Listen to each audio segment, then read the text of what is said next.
دوستو، اردو ادب کے اس سلسلے کو جاری رکھتے ہوئے آج میں بات کروں گی نظم اور نثر میں کیا فرق ہے۔ تو شروعات کرتے ہیں۔ نظم لفظ منظم سے ہے، اس کے معنی ترتیب دینا اور موتیوں کو لڑی میں پرونے کے ہیں۔ نظم میں شاعر حضرات اپنے جذبات کا اظہار شاعری سے کرتے ہیں۔ نظم اردو ادب کی ایک اہم صنف ہے۔ اجزائے نظم میں شعر، قافیہ، ردیف، مطلع اور مقطع شامل ہیں۔ نظم کی بے شمار اصناف ہیں جن میں حمد، نعت، غزل، مرثیہ، شعر آشوب، پیروڈی اور نظم و گیت بھی شامل ہیں۔ نثر نظم سے ادنا درجے کی شے ہے۔ اس میں ادیب اور شاعر حضرات تحریر کی صورت میں اپنے خیالات و جذبات کا اظہار کرتے ہیں۔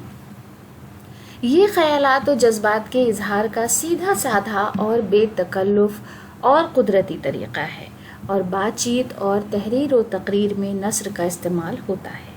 اصناف نثر میں داستان، ناول، ڈرامہ، افسانہ، مضمون، مقالہ، سوانح عمری، انشائیہ، آپ بیتی، خاکہ، سفرنامہ، طنز و مزاح اور صحافت شامل ہیں۔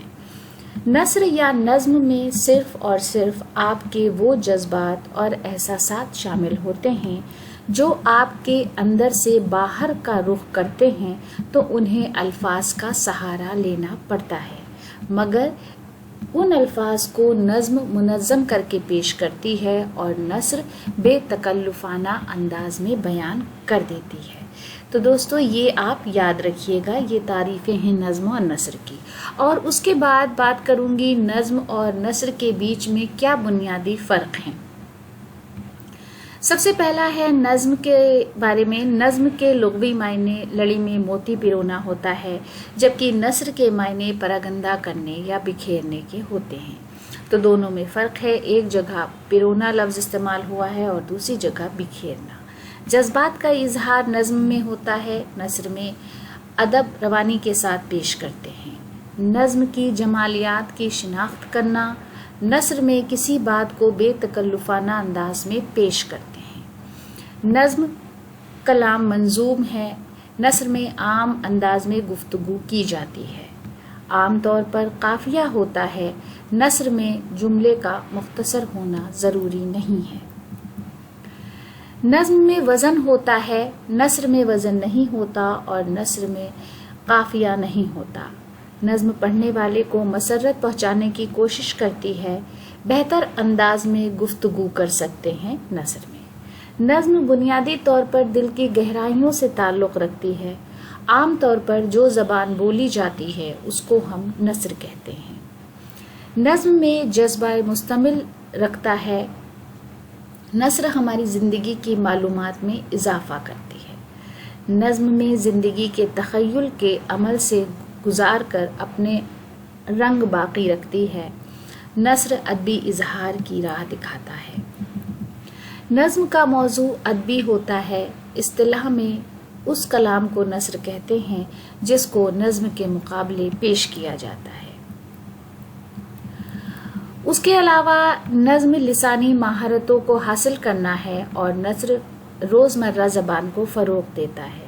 نظم میں شاعر اپنے جذبات کا اظہار کرتے ہیں، جبکہ نثر کے ذریعے اظہار خیال کا علم ہوتا ہے۔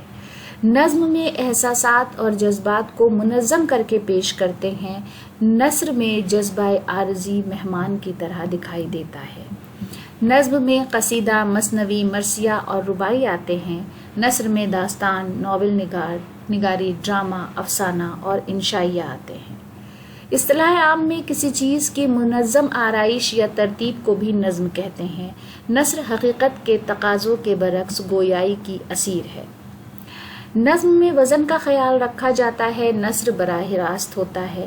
نظم کے سارے مصرعے ایک ہی بحر میں ہوتے ہیں، نثر میں کسی بحر وغیرہ کا خیال نہیں کیا جاتا۔ نظم میں ایک مرکزی خیال ہوتا ہے، نثر ذہن کی گہرائیوں سے تعلق رکھتا ہے۔ تو دوستو، آج کے ویڈیو کے لیے ہماری یہ پیشکش تھی۔ امید ہے کہ یہ ویڈیو آپ کے لیے فائدہ مند رہا ہوگا۔ ویڈیو دیکھنے کے لیے بہت بہت شکریہ۔